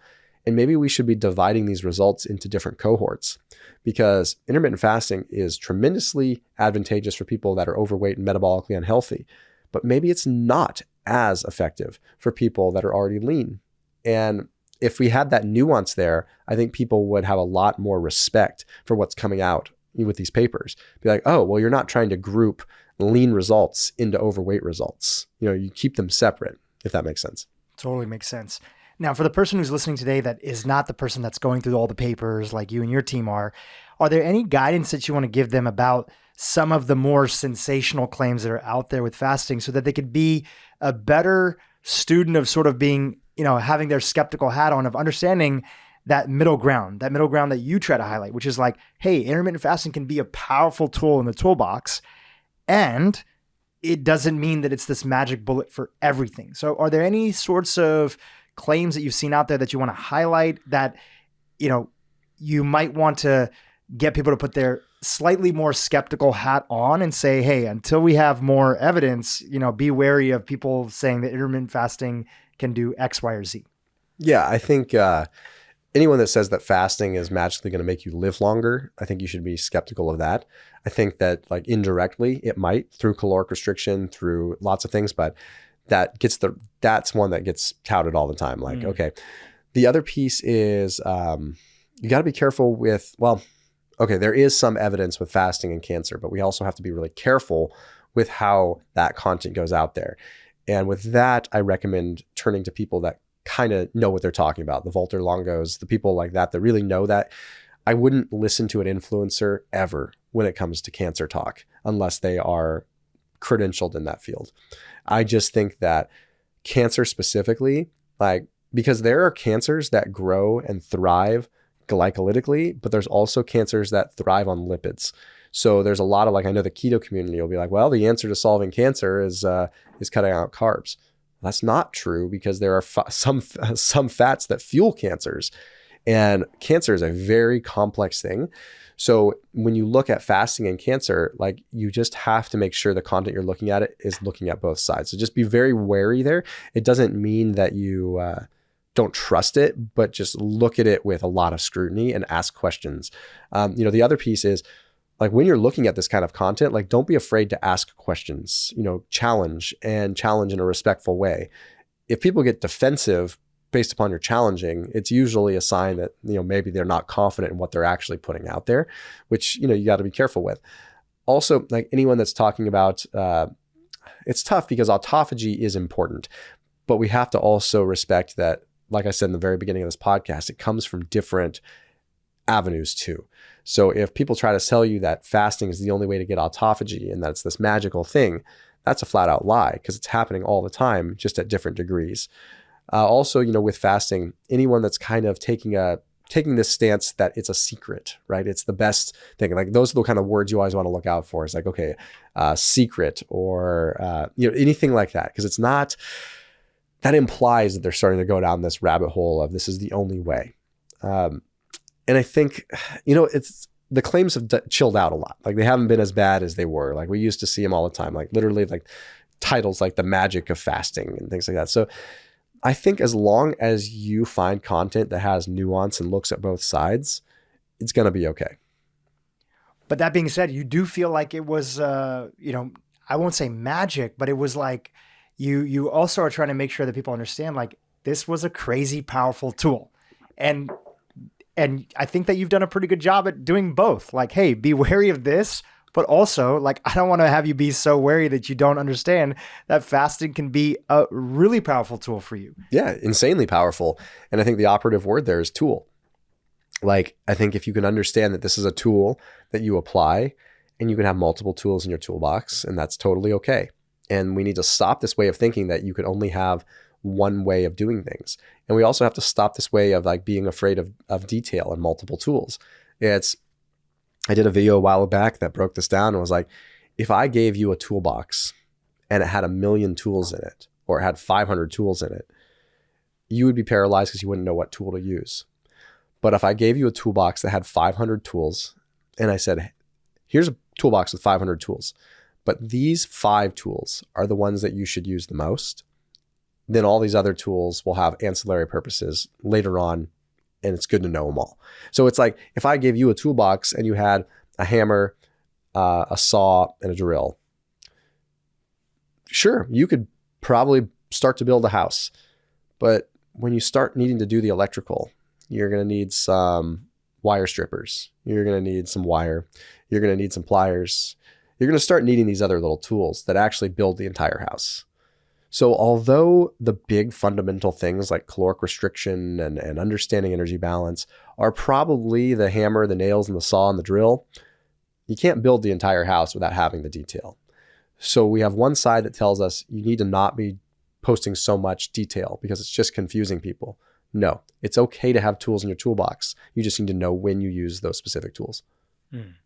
Yeah, and just so people following along, that's often the criticism, again, from more of the traditional camp, again, whether it be energy balance or maybe traditional fitness camp, that their critique of the wellness industry is that there are so many recommendations of things for people to do that, number one, it's hard for them to keep up, and then they get confused. And I'm sure that some of that is warranted. There's a lot of people putting out content on all different sides. But you're saying that we shouldn't throw the baby out with the bathwater, that these tools and the personalization around them, when you understand them, you can see which tools are good to take you to the next level, as long as you have the foundational ones that are present. Is that what I'm hearing? Absolutely, man. And it's like, it's so easy to just want to preach what you know without understanding what makes someone else tick. Like, what makes me tick is detail. I need to know what is happening for me to have blind faith. Like I can't just trust something without understanding how it works. Now, the sort of rebuttal that I get with that is, well, most people don't need to know that detail because that's problematic for them to have so much minutia and so much of that. Okay, that's coming from your perspective, because I've got 3.4 million subscribers that actually appreciate the detail and wouldn't be there if it wasn't for the detail. And it's growing at a pretty good rate. So I might be crazy, but I kind of think that some people are wired that way, that they like the detail. So when someone comes at that and says like, oh, well, you're giving too much detail, or like people just need to understand the basics, there are some people out there that just blindly want to listen to the big basics. Don't get me wrong. There's nothing wrong with that. But then there's people that question things. And then there's people that look deep, and people that are free thinking a little bit that say, well, wait a minute. No, I don't want to just trust that it's just calories. I like to think that there's something in that red dye number 40 that's probably not real good. And I want to know why. And maybe I'll still eat it, but I still want to know why, because that's fair to me. And this is a free country last time I checked, and I can know what's in my food. You know, you've known so much for your content around intermittent fasting, but I've seen you say on multiple interviews that, you know, the lack of fasting or somebody doing fasting or not doing fasting is one category, but that you often found, even for your own story, that stress and the presence of chronic stress in our lives is one of the biggest things that deter us, add weight when it comes to our body and body composition, and generally make us feel like crap. Is that a fair assessment? Yes. Yes. So I'd love to hear, give us your sort of state of the union on stress and why you think that the topic of stress often gets overlooked or is underrated in terms of people paying attention to its impact on them. Yeah, I think it's just been watered down. If we go back to, you know, you're 40, I'm 35, you know, so we're close enough in age. Like if we think back to like when we were kids, stress was dad's stressed from work. Like that's just like, you know what I mean? Like we see stress as like, that's what I remember. It's just like, okay. But I didn't really think about actual stress until I got older and realized like all the different aspects of stress and all the different confounders that come into play there. And it's kind of funny because how we perceive stress makes a big difference too. You're probably familiar with like Angela Duckworth. I think she Harvard. I can't remember, but anyway, like her big piece was our perception of stress, right? Even Tim Ferriss has talked about eustress versus distress sort of in a colloquial fashion. However, she talks about it more scientifically. Where it's like if you take a 5-year-old kid that's excited to go to Disneyland tomorrow, the stress response in his body physiologically is very similar to me being stressed out about having to file my TPS reports. It's like the same stress response in the body, but how it's perceived dictates whether that becomes a negative stressor or a positive stressor. And once I understood that, I realized like, wow, like there's really toxic things in my life that are literally toxic. And then there's things that are stressors that are actually adding a benefit. Exercise is a stressor that's giving me a benefit. But we also all have to understand the hormetic curve, the understanding that as something becomes more and more and more stressful, eventually there's a very sharp drop off where the benefit is no longer. If you go to the gym 3 days per week and you gently tax your body enough to develop an adaptation with progressive overload, you're going to get stronger, you're going to get better. But if you go to the gym 6 or 7 days a week and you try to max deadlift every single day, you're going to destroy yourself and you're probably going to get sick. You're probably going to feel like crap. You're never going to recover. That is a perfect indicator of that is too much stress. So adequate amounts of stress, the occasional cold plunge, the occasional sauna, the occasional workout, the occasional mental stress, that's fine. But when it starts becoming chronic, that is when it's unnatural and problematic. And we face it, but we don't listen to it because it's just, we're all stressed. So it's just norm. Like, okay, but we're all miserable. So just because we're all stressed and just because we're all dealing with the same thing doesn't mean that it's okay. And also meditation is not cool. Like people, you know, there's only like us weirdos that are like, you know, into it, right? And you're a woo-woo witch doctor, fasting is magical kind of guy if you talk about meditation, right? So it's just, we have to make it normal to make mindfulness practices. We have to make it more normal. And that's a long process. Stress is the biggest killer. We just don't realize it. Like it truly is. Cancer, disease, oxidative stress, DNA damage, like early death, like car accidents, everything comes right back to stress, doesn't it? Like sometimes there's accidental death, but like you're stressed out, like divorce, all these things, dude, it's the ultimate life ruiner, but we're so focused on that peanut being bad that we forget about this big overarching piece. When you were on your way to your heaviest weight at the time, what were some of the biggest aspects of chronic stress that were really making it even more complicated for you to feel healthy and look healthy? Yeah. I mean, for one, my dad was diagnosed with cancer. That was stressful for me. So it was like stress in the background, but also like I was in a high stress, like very black tie environment in the healthcare world where like I felt like, if I wasn't performing, I wasn't worthy. I felt like I constantly had to, I literally had to perform to make money. So it's like, if a deal didn't close, then, what are people going to think of me? The stressors of being a young man and trying to like make money and be the best that I can be, live the American dream. Like that is stressful in and of itself. Right. Then factor in my entire upbringing, my childhood, and how I was brought up to be like, I'm not worthy if I don't do these things. If I'm not running, if I'm not achieving a certain level of success, if I'm not this, then I'm not a worthy person and I don't get the love of my parents. That's the kind of trauma that other people face too, that they don't realize changes the lens in which they look at their stressors. Like what would normally be something that we strive for and try to achieve greatness with becomes a stressor, where it should be something pleasurable and fun that we're working towards. But the lens in which we look at that based upon our childhood traumas and our past changes everything. So it's like your perception of stress, my perception of stress could be entirely different. We might have stressors in different ways, but the bottom line is that they're still impacting our physiology in a really bad way. How did you become aware that there was these background stories that were shaping a lot of your perception? And you mentioned one of them, which is if I don't do X, I'm not good enough and maybe I won't be loved. When did you first become aware of that? And how did you start to sort of unwind it and realize like, okay, that's not true. That's just a version of story that I've told myself based on my life experiences. Yeah. I mean, part of it came from just randomly starting meditating about 10 years ago. I didn't really start meditating a lot until after I was well into my weight loss journey.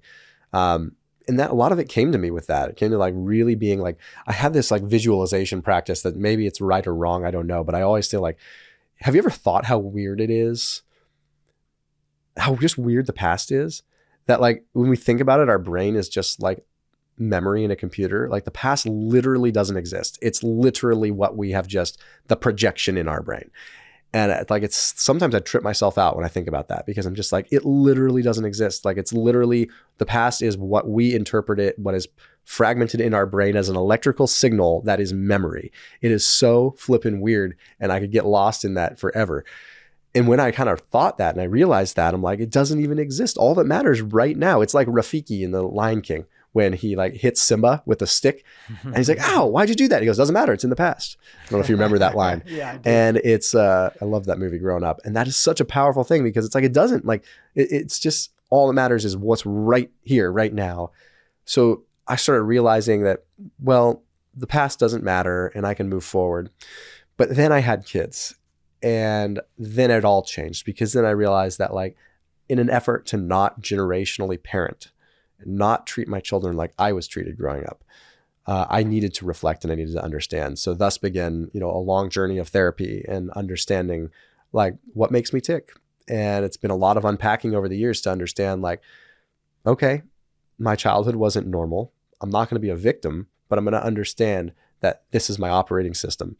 And although I'm successful, I wouldn't consider myself the happiest person in the world. And at this moment, you're saying? Oh, absolutely. It's like, and I think I talked with Lewis Howes about this. It's just like, he does that thing, like, what are you on a scale of 1 to 10 with your level of self-love? And I was like a 6. Yeah, I remember that. Yep. And, he says that that's not uncommon, like with, people that have a level of success or as he calls greatness, because you're constantly striving for something and it doesn't necessarily make you happy. But on the other side of the coin, it's like, if you don't overcome adversity, are you going to really have success? But what is success? Do you want to be happy? Do you want to make money? Define it, right?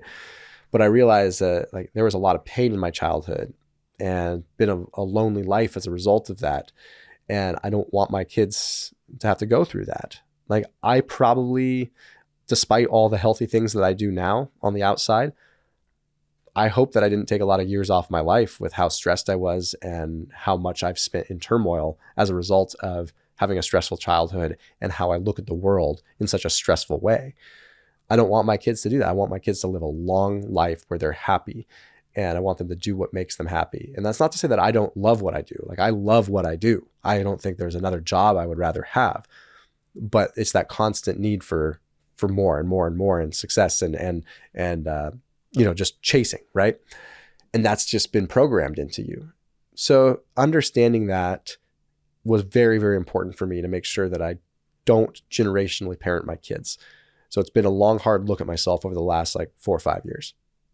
In that process and taking that long, hard look, was there anything, and if you don't feel comfortable talking about it, no worries, but was there anything that you had to forgive yourself for, or have some compassion towards yourself, that in the past you did the best that you knew how in that moment?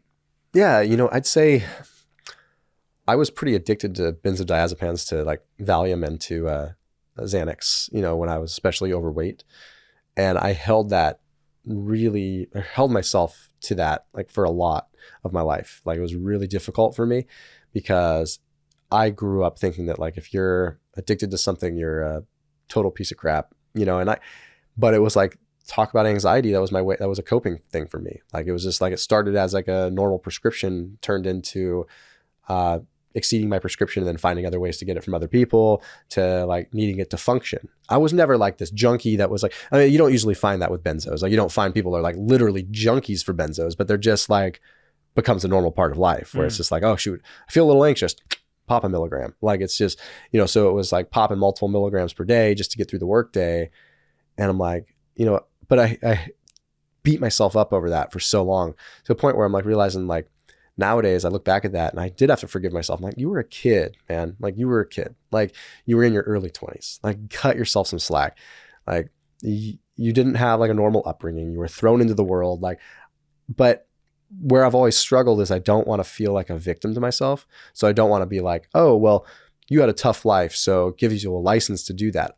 You got to take full ownership. So there's this balance there of giving yourself forgiveness while also not being a victim, because I feel the victim mentality is a terrible mentality to have, even if it's for yourself. Oh, my circumstances sucked, so it gives me a license to do this. Even subconsciously and retroactively, give me a license to do that. No, F that. You take ownership. That was a stupid move. Would I have done it today? No. Did I have circumstances that led me there and it was a coping mechanism? Yes, and I accept that. But I'm not going to play the game saying that oh, my life is hard, so I got addicted to drugs. It's going to be more so that was the way my life went. I made a bad choice. I've learned from it. Move on. And that's where I stand today. So I do forgive myself. But I have a repeat pattern of not exactly being gentle with myself anyway, even with how I look at that, right? It's almost a checks and balances of punishment and due time, right? So still to this day, I struggle with that. How do I probably need to be a little more gentle on myself and not, I don't want to say punish, but not look at things maybe quite so negatively as I do sometimes, and just be a little more gentle on, hey, life happens. It's okay. You slipped up, you had chow mein, you can go, get on with your life without fasting for 24 hours afterwards because you ate a bad meal. I don't eat chow mein, but it's just an example. Yeah. Yeah. It goes back to this idea, in all things, we're trying to find those nuances to see the truth in the situation. That, hey, listen, this happened. I take ownership of it, and I don't have to excessively beat myself up. And I think that resonates with a lot of people who are listening today, because we all will fall off the wagon in some version of our life towards some goal, fitness goal. Maybe we're trying to start a business. Maybe we're trying to eat better. And it's the falling off is one thing, but it's people repeatedly beating themselves up. Mm-hmm. And going back to these old stories that fulfill this idea of who they had of themselves in the past. I'm not good enough. I don't deserve love. I was never going to make it in the first place. I'm not deserving of a healthier body or a healthier lifestyle. And the more that we can get perspective, meditation was a big part of that for you, whatever that tool is for people. For me, meditation was a part of that. Also reading the work of Eckhart Tolle and present moment awareness, and just seeing wow, my thoughts are lying to me all the fucking time, right? Yeah.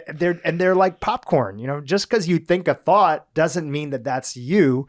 And when I had those realizations, I started taking my thoughts less seriously and understanding that they could just pop up for all sorts of different reasons. So did I want to choose to believe this thought or not? It also sounds for you that also having kids and seeing that, hey, they're going to make mistakes all the time. How do I want to parent them?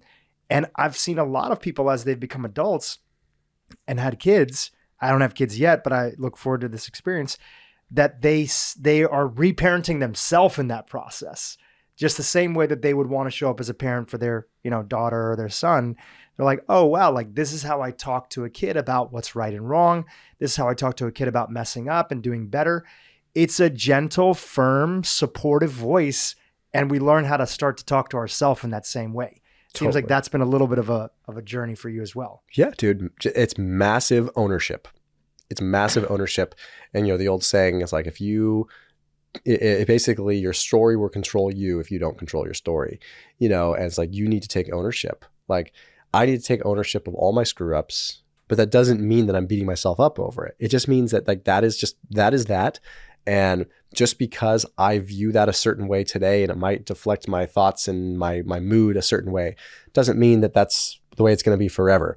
And I love that popcorn thing. I'm going to use that because it actually feels like I can like relate with that, where it's like a thought pops up and it's just popcorn. I used to always use the boat, just a boat going down a river. There's a thought. I like the popcorn because that's almost the way it is. It's just like boink, you can be in a good conversation and then a thought comes in and it dictates the entire way that you feel the rest of the day simply because of that random thought.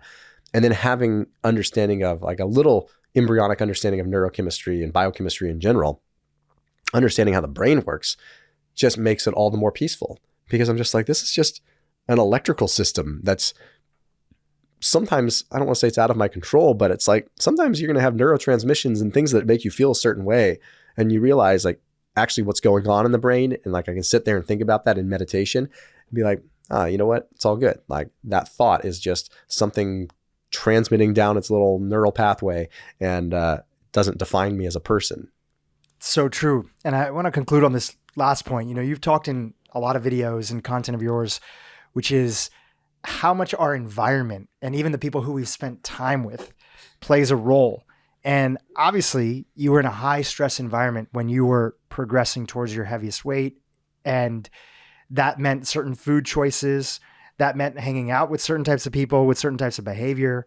We've talked on this podcast before about studies like the Framingham study that have shown that your best friend has more of an influence on your habits in life than even your wife and your kids and, even your parents, because we tend to want to match the behaviors of people that we feel like we look up to.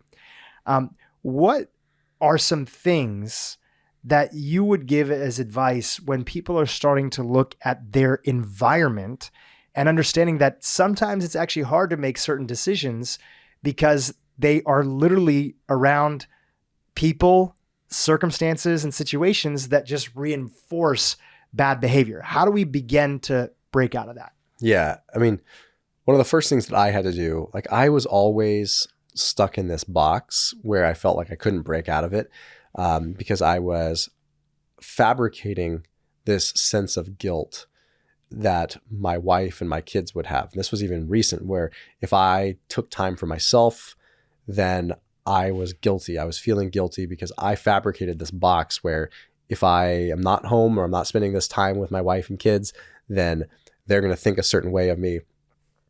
And it made it so that I was creating a toxic environment for myself because I felt trapped. That's just a simple example in the recent past where like I created my own box with that. That time invested in you is making people not love you as much, or that they're not going to like you exactly, as much? because there's a big difference between investing in yourself to quality over quantity, right? So it's like the dad guilt, the mom guilt. Like I know moms deal with this all the time, and I'll just put that in perspective here because I think it's really important, especially I just know with my wife how she feels that way. It's a little harder to describe as a dad, but moms they give everything for their kids. And they're underappreciated with that because it's just what they do and it's just mom. And then they never get a chance to put that oxygen mask on themselves. And they end up creating their own toxic environment as a result of that, because the only thing that they have is their kids. So you've got these, maniac 5-year-olds like screaming at you. That's the closest thing to you. You are a product of your environment. So you're like, You start acting like like reactive in nature because that's how a toddler is. And you can't escape that. No one understands the guilt that you feel when you want to do something for yourself. You know, you say, okay, I'm going to go get a pedicure. I'm going to go get a manicure and do something for myself. But you feel terribly guilty because that's just like, oh, well, I'm abandoning my kids. That is a cycle. And I do think that is a cycle that leads to divorce in a lot of cases, because then it's like the mom just feels like she loses her identity. Dad's working and dad comes home, and then it's just like, and I could see this cycle happening. Not that like our marriage was bad. I've been with my wife since high school. There's never anything but I can see things happening before they happen, which I think is a benefit to meditation. Like I think that I can stop, pause for a second, reflect, see what's happening, see where something could be going. And I could see my wife getting stressed, and I could see myself getting stressed and feeling that guilt. So some of the things, that I do is I set boundaries and I take time for myself. And that doesn't mean that it's like rather than taking 5 extra minutes to go do something for myself when I'm on my way home from work or something, I carve out time with the family where I'm like, no, I'm going to go on a trip this weekend and I'm going to do something. And like boundaries have been a very important thing. And I do the same thing for my wife, and I encourage her to do the same thing.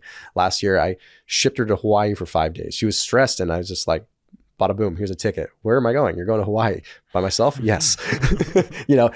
So it's that quintessential, like, put the oxygen mask on yourself first. Otherwise you're going to garner a lot more respect from other people, and you're going to create a better environment, because you also find in people that you surround yourself with the same things that you look for in yourself. So if you were in a room with 100 people, you would gravitate toward the people that are going to fill a void for you. And if your voids are just so vast because you feel empty inside, then that means that you're going to start selecting the wrong friends, because you're going to select the friends to fill a void that you really could fill yourself. But then you're picking up all their crappy habits and shit habits along with that. So if you take care of yourself, you only need to fill small gaps, and it makes you more particular about who you choose as friends, which sounds bad, but it's actually very important. Being particular about your groups of friends is probably one of the most important social things that you can do as you get older, because your time is limited. And if the only contrast you have from your family is a shitty friend that makes shitty choices, then what you're bringing back to your family is a shitty person. It's easier said than done, because you're going against all these years of psychological buildup where a lot of people feel like they're not deserving, and they don't deserve better people around them, or they don't deserve time for themselves. But it is one of the most important undertakings that anybody could take on, because if you can't make progress in that and prioritize yourself, as you said, put the oxygen mask on, then you start to look for and be susceptible to all these marketing claims that are out there where people are promising you that this thing is going to finally fix this void that you have. And there's obviously, we've talked about an entire interview about the benefits of fasting and different tools and eating healthier. And those things work a lot better, and we're much more likely to keep them up if we feel good inside and we're nourishing ourselves from a level of purpose. And the beginning part of that purpose is just carving off enough time to see like what thoughts are ours and what thoughts are just old ideas from a coach, a teacher, maybe a parent who didn't know any better, but parented us a particular way. And we have to kind of break through that a little bit. Otherwise, we're constantly looking for that thing that will solve our issue, and we'll constantly be in a deficit in our lives. Totally, man. And there's a season for everything too. That's something that I've come to peace with too. Like there are going to be times in my life when I can do certain things, and there's going to be times in my life that it's just not realistic. And I think like someone had mentioned it to me a couple of years ago. I think I was just stressing about, like, I had young kids. I wasn't able to do as much of the stuff I wanted to do anymore. I had to make different sacrifices, and that was hard. It's called being a dad. But there's also a season for everything. And sometimes people hold themselves to the same standards they had. My wife, she was a professional barrel racer and team pinner and like really big in the rodeo world in high school. But then as life goes on, like there's a ridiculous time commitment with that. And it's a difference between accepting and actually really living it. For a while, it was like a little bit of this like basic acceptance of like, I'm never going to get to do that again. And it just would defeat her, and it would feel like she lost her identity. And then she kind of, as she got older with it, she just realized there's different seasons for things and that maybe she can do that again as she gets older, the kids grow older. In the meantime, there's different attributes of her love of horses that she gets to enjoy now. Maybe she gets to connect with them in a different way with the kids and do different things. And being able to extract different enjoyment out of things, not being bound to your identity the way it was X number of years ago. So I still look at that kind of stuff now. Sometimes I get disappointed that I can't run a marathon as fast as I did when I was in high school. And I define myself by that because that was how I got mom's love. It's okay. Like, I have a whole different set of amazing things I get to do now. Now I can bench press 400 pounds. I couldn't do that then.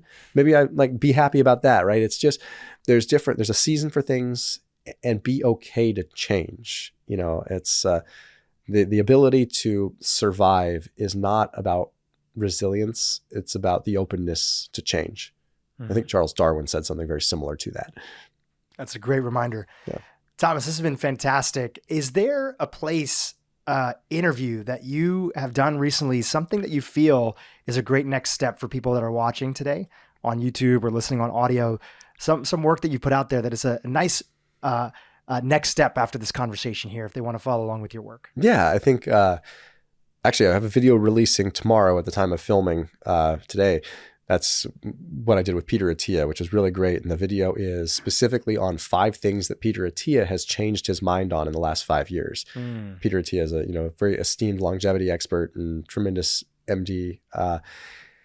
And I think it's just a great discussion, and it's very pragmatic too. It's like, hey, here's some things that maybe aren't so correct anymore that we should look at differently. I think it's just a great jumping off point for people that are interested in like the longevity world, because that's specifically 5 things in the realm of longevity with that. Awesome. Well, we'll link to that below, and you do a really great job. I wanted to just acknowledge you for a second because, at the intersection of being able to highlight the benefits of something. Fasting is a big thing that you're known about. You've written a book on the topic as well, and you've been making videos about it, but then also help people understand where claims around it might be getting a little bit overblown, and they might be missing the meat and potatoes of what really works with this idea. And then also within that, it's natural that being a public figure and putting yourself out there, people are going to have different opinions than you do. And I've seen you do really great in both solo episodes, as well as inviting people on who are critical of you to have an honest discussion about something and say, hey, okay, where did I maybe miss the ball about something? Or how do we have disagreements of something, but we can have a healthy disagreement around it and say, I feel this way and you feel that way. And the audience benefits from watching you guys. So I don't know too many people that have done that on a public platform like YouTube that have millions of followers. You see a lot more of people digging down into their trenches, their version, and not really leaning into inviting feedback or not willing to have dialogue. And I don't know, everything about your background, but knowing a little bit about it, I got to feel that some of the unique life experiences you had, even if some of them were very tough, put you in a place and position where you have a level of awareness that you can see things way more 360 than a lot of people. And so just want to acknowledge you as somebody who is in that silent majority of your fans who probably never reached out or never left a comment on your YouTube page, but were just watching you. I just got to say that I really appreciate that level of work. You're often, people acknowledge you for your level to break things down and explain complex ideas.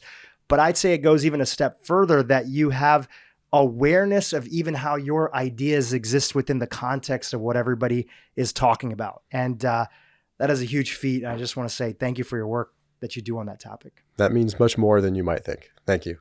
Absolutely, brother. Thanks again for coming on. Yeah, you bet. Hey, YouTube, if you enjoyed what you just saw, keep watching for more great content on how to improve your brain and your life. They don't know what fasting really does. But once they understand that fasting is not just fasting, it is a huge new biochemistry. It's a whole new metabolism that you're bringing in.